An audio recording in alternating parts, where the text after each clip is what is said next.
Hello and welcome to MalMakes. Today we're painting Kanto Route 21 from Pokémon. This is the full version. If you're interested in the time-lapse, you can click on the card here. Otherwise, let's get started. My plan for Route 21 is to show it in its entirety, everything from Cinnabar Island all the way to Palette. Now, I drew this in and I liked the placement of things, but I thought Cinnabar was too big and too close here. So I made myself a little note and drew myself a little arrow to make sure that I would change it when I get to my actual canvas. Now, my plan for the color scheme is to do pre-dawn colors, like light pinks and light purples and light blues. And I'm going to be starting with my sky here, and I'm going to kind of have it fade from a light pink into like a light violet color, and it's just going to be really small here on the canvas. So I'm starting with a light violet, and I'm going to put that down first across the top here, and I'm going to fade it into a light pink going down and then a darker violet going up.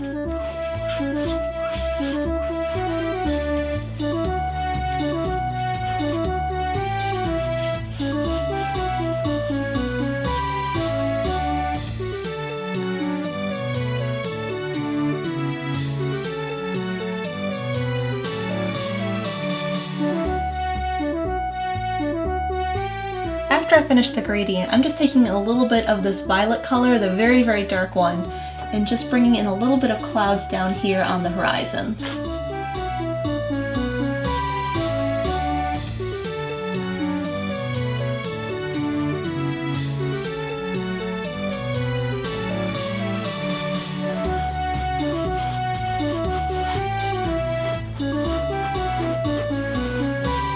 I drew in my horizon line, just making sure there was no raw canvas above the line. Because that's all sky, it should be all done and it shouldn't be showing any of this white canvas. The next thing I want to block in is the ocean, and I'm not going to like finish it. I'm just going to add in some color to start to get an idea of where the colors are going to go, and then after that's done I can start to bring in the land. So I'm using that same light pink color that I used for the sky to bring in the ocean far away out here. And I'm going to fade it down into the purple, kind of like a reverse gradient from up here, and then later I'm going to bring in the details for the waves, but I just kind of want to get these colors here on the canvas.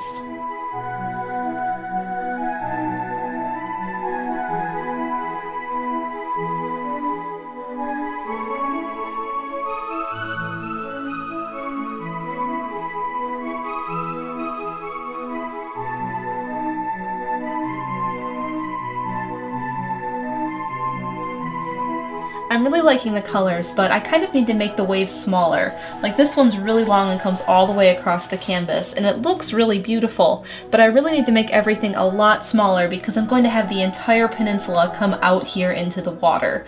So I've mixed up more of these colors and a little bit more of a variation, like some darker purples and some lighter pinks, and I'm just going to continue to add more and more colors, making smaller waves.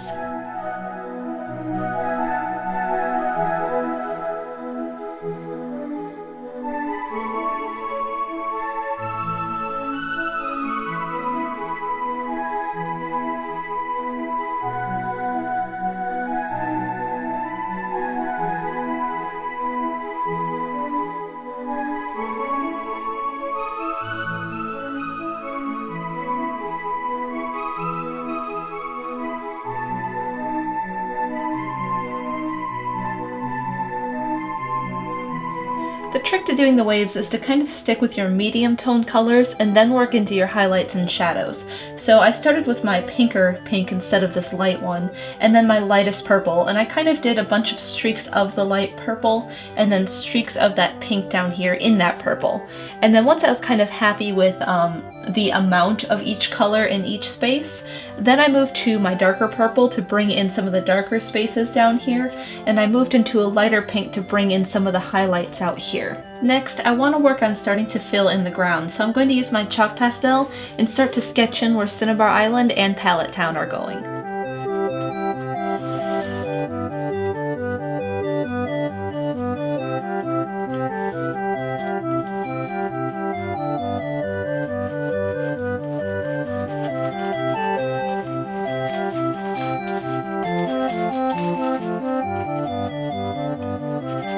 I've been working on drawing for a while, and I had drawn it one way and I thought it was pretty good, but there was some perspective problems. And the main issue I had was everything wasn't really pointed towards Cinnabar Island. So I thought it would be best if I just turn it into a vanishing point and do this in 2-point perspective. So all of my orthogonals on the left point towards this little vanishing point I put in the middle of my island here, and all of the right ones come off to a vanishing point this way. And it's kind of hard to do it off the canvas like this, but I kind of just made sure it was consistent all the way across all of the right orthogonals. And the next thing I want to do is I want to start adding some value and blocking in all of this land. And I decided to do that with violet. Because violet is going to be my big shadow color that I already have here in the painting, I wanted to do it in violet first and then bring in some of the true colors on top. So I have a plain violet right here that I've made with magenta and cyan, and then just different variations of it lightened up with titanium white. And this one right here I mixed a little bit of yellow into because yellow is the complementary color of violet. It just darkens it slightly without using any black. And that's the way the Impressionist painters painted. They did not really use any black paint, they just used the complement to darken it up. And I'm going to work on doing that in this painting too.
I was really liking what was happening with the trees here, but it kind of got lost over here, and I had done this first, so that's probably why I did that, and then I moved over here and tried something else, and this looked a lot better.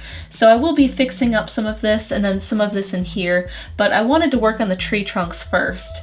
So I was looking at it and I realized my perspective was just a little bit off. So it was basically just this top corner up here where this little flower bed is. Everything in this corner just had to come down a little bit, and that fixed it and it made it look a lot better. And then I started to draw in exactly like how big the trunk should be, like the line of where the greenery is versus where the trunks, to my vanishing point, and then I did the same to my other vanishing point, just to give myself an idea of like how much space there should be for those tree trunks. Then I'm just starting with that purple-yellow complement mix, and I laid that down first to give it a good shadow, and then I'm bringing my lighter purples on top of that and starting to draw in tree trunks. So you can kind of see that in this space here where I have some of the darker purples and then moving into lighter purples for other tree trunks, and then even lighter purples for the closest tree trunks. And then I did just a little bit of a shadow on the ground around all of those just to make them sit there. So I'm working on that on this space next, where I've drawn in this lighter purple. And next I'm going into an even lighter purple. And this is that purple with that titanium white. And I'm going to start to draw in other tree trunks here that are lighter, and they're going to come down closer to the grass.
all of this is blocked in and I want to do details, so I'm using the chalk pastel to kind of sketch in things I didn't draw in my original blocking in portion, like windows, any texture, like there's lines up here on top of this roof.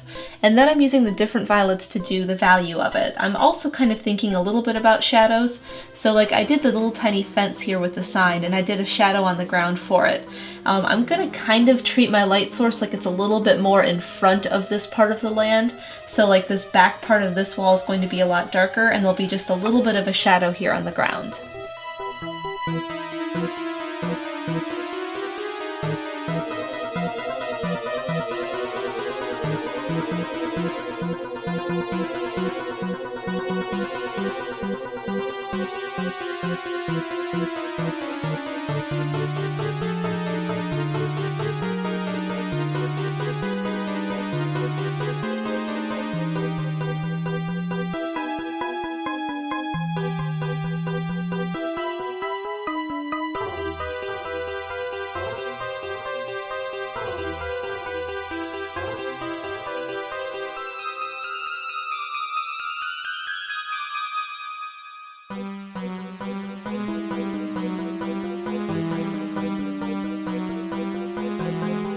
I'm happy with the details here on the lab, but one of the things I had noticed when I was fixing the perspective of up here, and then also after I had done the tiles and realized they were wrong, is I just really need to make sure I have that other perspective point.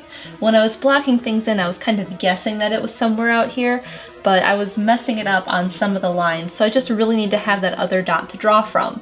And one of the ways you can do that is, if you have it on a flat surface, you can like have a piece of paper and draw it out here.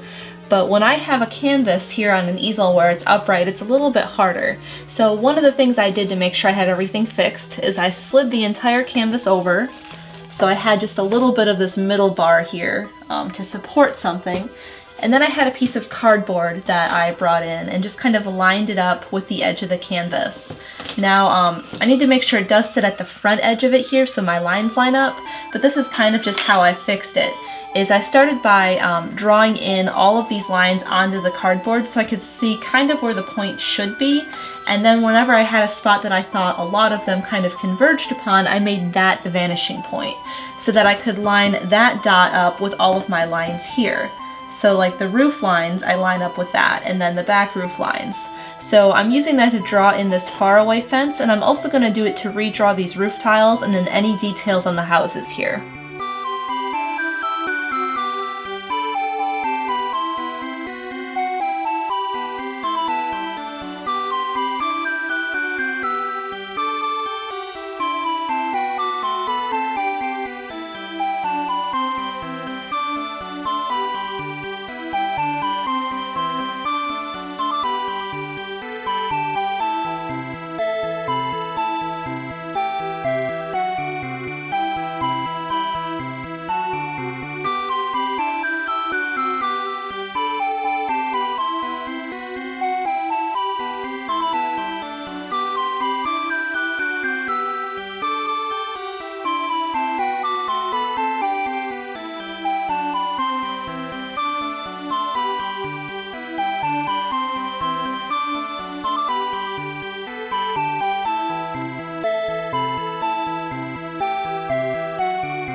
One of the last things I had done for palette was I changed the transition between the grass and the dirt.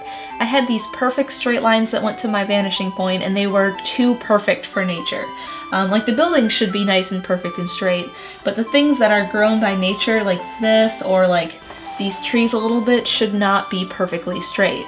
So I just roughed up the transition between both. I just used both colors to kind of scrub in the light on this side and then the dark on this side, just make it a little bit more natural looking. A couple of the things I want to do yet, I want to use a light pink to fill in some of these little sandbars that sit on Route 21. I want to use that same light pink to just sketch in very, very lightly a line where the water is going to meet the dirt here of this little peninsula. As for Cinnabar, the Pokemon game I know best is Leaf Green. In 2008 or 2009, I was roommates with Haley, if you know her from any of Steven's channels, or if you know her from her Twitch channel, The Kubliest, where she does watercolor paintings of Pokemon and Final Fantasy and anything else she feels like doing. So she made me play through her copy of Leaf Green. And I remember this route best actually because it was my very first Pokemon game and I had played through all of it and I got to Cinnabar and then I took Route 21 and I was like, oh look, I'm back here. And it was just kind of mind-blowing to me who had never played a Pokemon game that I made a nice little circle. But I know Cinnabar is a volcano, even though it's not really one in Generation 3, it's more of a flat-looking island. So I've sketched it more like a volcano just because that's what it is, and I think I'm gonna kind of keep it this little tiny volcano and maybe have a little bit of a building sticking out here. But because everything is going to be in silhouette out that far, it's just gonna kind of be this dark purple volcano shape.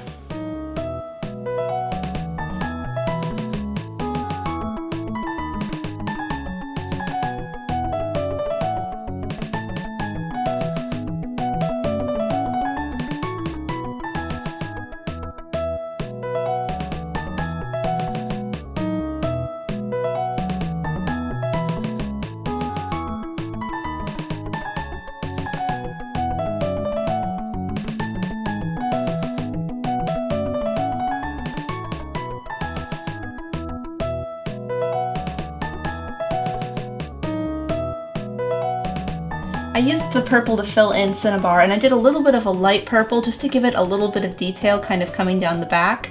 And I did the same with these tiny little rock islands. Then I did a highlight of white or like a very light pink along each of these objects here in the water. And then I gave them a little bit of a shadow in the water by using a little bit of a darker purple. And I did that all the way back even into here. And then with these little sandbars, I used a very light pink to fill them in. I gave them a little bit of a lip by using the dark purple. I used white for the highlight where the water hits, and then I gave them just a slight shadow in the water too. And then when I had everything like that done, I felt like the grass was too plain because it was the only area where it was pretty solid color. So I just used a little comb brush and just brought in some darker purple that would kind of represent the grass. And then I used a lighter one to fill it in and make it a little bit more rounded and multicolor. The last thing I have to do is fill in my name, so I've drawn it in with chalk first to make sure I kind of like the size and the placement, and then I'm going to use a dark purple to fill it in.